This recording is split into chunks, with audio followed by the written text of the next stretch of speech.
punctually this time. Usually I'm a little late. But that is because I received a request in the comments, which shows I do reply to comments. I'm watching you guys. Don't think I'm not watching you. Not in your house, just I'm watching you. So I am going to dedicate this video to replying to that comment by reviewing Rough Anime as a software and giving you guys a tour through it because I did download it and I had some fun. So without further ado, let's get started. I cut myself off before I love myself. Yeah. So, if you guys don't know, which I mean it's kind of obvious from the name, but Rough Anime is an animation software. However, it's an animation software for the iPad. We love these glorious machines. We love them. So I downloaded the app as in response to the comment below that I received, and we are going to be making animation today with that software. So let's do it. So many of you may have already seen my video on how to animate on Procreate, the full guide, but this is basically kind of like a sequel to this. If you guys have any other animation apps, I might be doing like a couple parters to Rough Animator, but this is what it looks like, and we're just gonna jump right in. The first thing that we're gonna do is create a new project, and it comes standard with Untitled, your resolution, and your frame rate. 24 is the standard frame rate for professional animation, and it comes with the resolution of HD quality on YouTube, which is that's what I kind of go by. But if you just tap OK, it gives you your new canvas, or I guess, what would you call this? Your timeline? Yes. As you can tell, I am not an expert on animation. So I'm just gonna go down the side and kind of explain each thing to you guys, because this interface, it may look very simple, but it's low-key kind of complicated, which is very frustrating. So first thing that we're gonna go over is these three little lines in the corner. So it tells you basically what you can do with all of this. You can import audio, which is what I got asked in the comments if you could do on Procreate, which you cannot because sadness, and it's only an image-based app. And this one, you can actually import audio for lip syncing. You can change the background color, change the frame rate, resize or crop and expand, close your project, export a video, import images, or import video. I'm just gonna show you guys how I use most of these things that are given to me, or most of these options. So basically, if I were to import an image, it would mostly be for reference. So if I'm gonna import an image right now, just go to photo. I have a nice little picture of 02 from Darling in the Frame. If we take this picture of 02, we can have her on layer 1, but then if we click modify layers and add an empty layer, you have all these other things like duplicate layer here, and move selected drawing to a new layer, but that's like when you use the lasso tool. But I'm just gonna add an empty layer, and all of the frames are independent, which means they can all kind of time differently so they don't sync up with each other. However, if you click maintain overall duration, it will basically make sure that you can't go over timing one of your layers, but the other ones, like, they'll all kind of stay in the same time range, is basically what I'm saying. The thing I do admire about this app is that you can change how long your frame duration is, which on Procreate would have been hold duration, but you can change it to 2 frames, and then when you add a drawing, or when you click add a drawing, it's basically adding a new frame. You can click add after, add split halfway, which is like in between the 2 frame durations, or duplicate after, or duplicate split halfway. Basically, those are just your duplicate options, but I always put add after, and it gives you the same amount of frames as you had before. Other thing about your layers is that you can actually adjust the opacity, so it's kind of like the version of you can hide the layer, basically, which I personally enjoy because it's like, whoa, so much easier. than having opacity and hide layer be two separate things. One thing that is super great about this is that you can actually delete an entire drawing off of the canvas all at one time, which means basically you can have something that's just totally awful on one frame and just completely erase it without having to take time to go get the eraser, change the brush size, and then erase it. Also, in the toolbar over here, there is smoothing on your brush, and that is super helpful. I don't know, make a wacky line. It kind of smooths it out, as you can see. And then you can also zoom in and it doesn't affect the actual frame itself. However, I feel the most important button on this program is the undo button and the redo button, which are here on the side underneath your little tools menu. And that leads us to the tools menu. So the toolbar here, depending on which tool you select, the tool options change. So if you want to change the color, you tap on the little color here, obviously, and then you just drag your color, which honestly, I like this. And then if you want to say you want to save a color, press and hold, and it should replace it like that, and then press OK to have your color selected. The Eyedropper tool is the only one that I actually genuinely have issues with throughout like most of the time that I'm trying to use this. Why? It's because you have to use the stupid pencil. Another thing that is super important about this is obviously your brush size. There's just like, you can just kind of go through and change most of this yourself. There's a couple things that I didn't mess with, such as make cycle. This is a whole other thing that I did not want to mess with, and I might actually have to go look up a video myself because we're not going to talk about this. Like, it's just very like tedious, and I was trying to mess with it when I made an animation of like a ball bouncing back and forth, but it did not do so good. So obviously the erasing is kind of like the same. You have the smoothing and all of that options. However, with the actual bucket tool, I found this kind of weird, but it lets you fill behind something, fill in front something, and fill inside something. I don't use the fill inside too much. It bothers me. So say you're using like black or something, and then you go to the bucket tool, you have a color, and then you do that.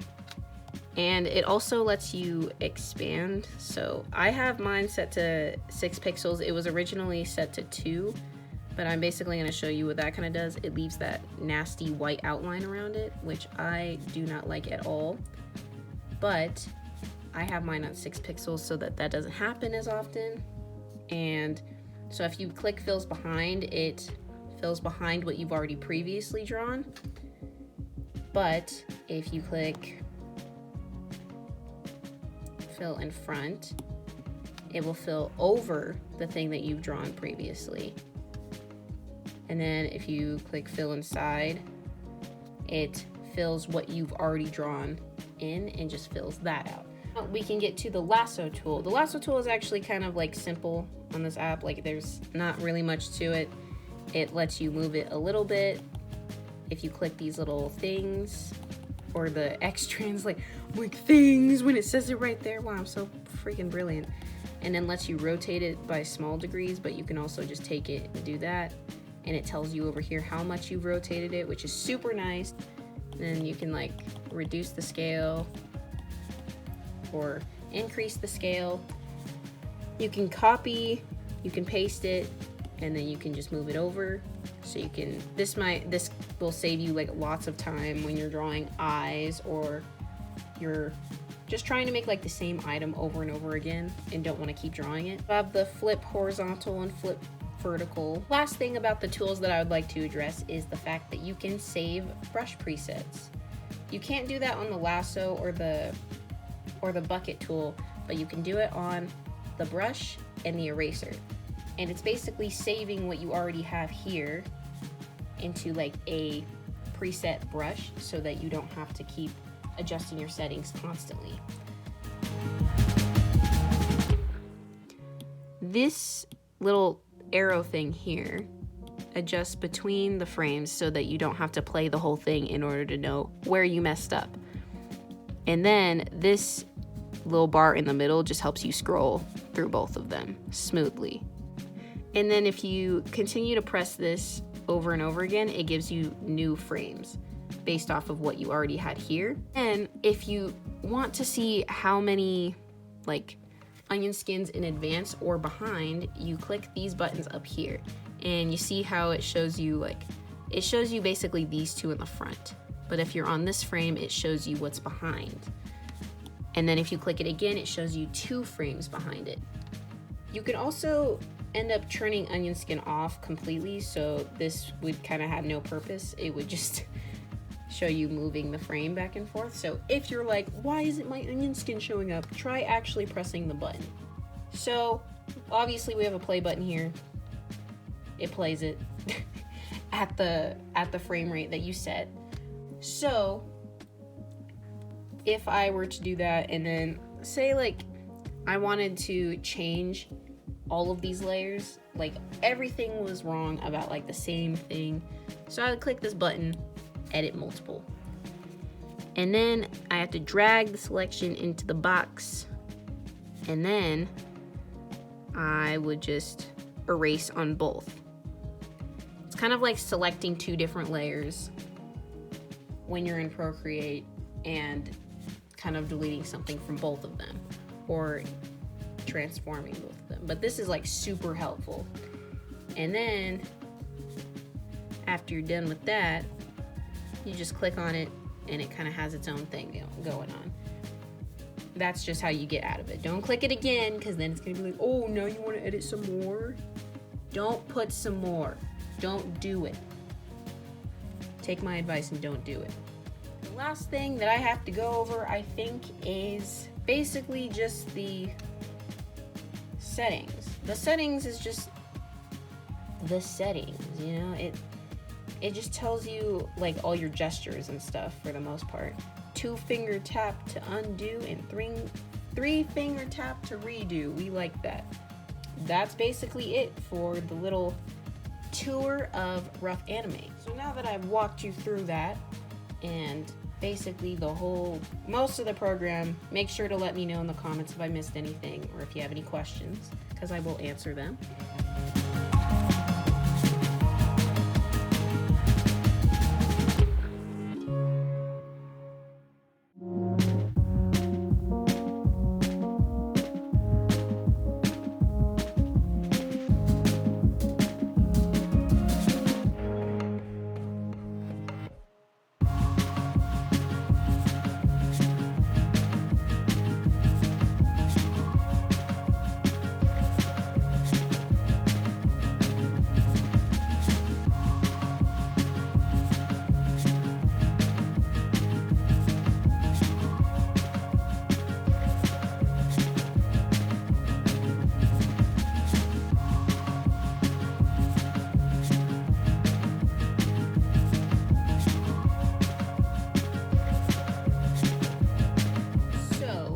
This is my little ball project. The one that you guys saw me working on in a time lapse, I just like kind of didn't feel like finishing it because it looked like I did too much and that was going to take like a lot of work to finish.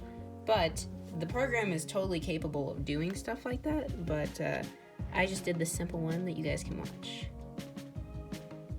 But one thing that I would recommend, because sometimes this software can get a little too much to actually handle at times, I would actually suggest taking something from Procreate that you've already animated it, putting it here, and then maybe adding audio over it and just kind of editing it from there, and you can change the frame rate to the way that you had it in Procreate, and then you could like fix it that way. All right guys, that just about concludes my little experimentation, or I guess walkthrough of Rough Animator or Rough Animation. I literally cannot remember the last part. Like, why am I like this? I don't know. I wouldn't be able to tell you. So thank you guys so much for watching, and I'm also very sorry again that I didn't make a full animation. I just lazy, so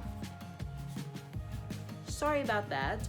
But if you do want a part 2 to this, or I didn't answer any, like, one of your questions, make sure to tell me in the comments. And then if you don't have anything that particularly you were like, wow, this lady sucks, you should hit the like button and subscribe for more of my crackhead energy. So thank you guys so much for watching, and I'll see you next time. Bye-bye. Which brings me to the fact that you can actually change your frame rate, which I actually already went over that. Wow, I am not big brain. That is so great. But say I wanted to change the background color to, like, you know, I just realized that would be disgusting. And I pressed OK, and we got black. I don't know what is with me in black, but 'tis a good shade. We like black.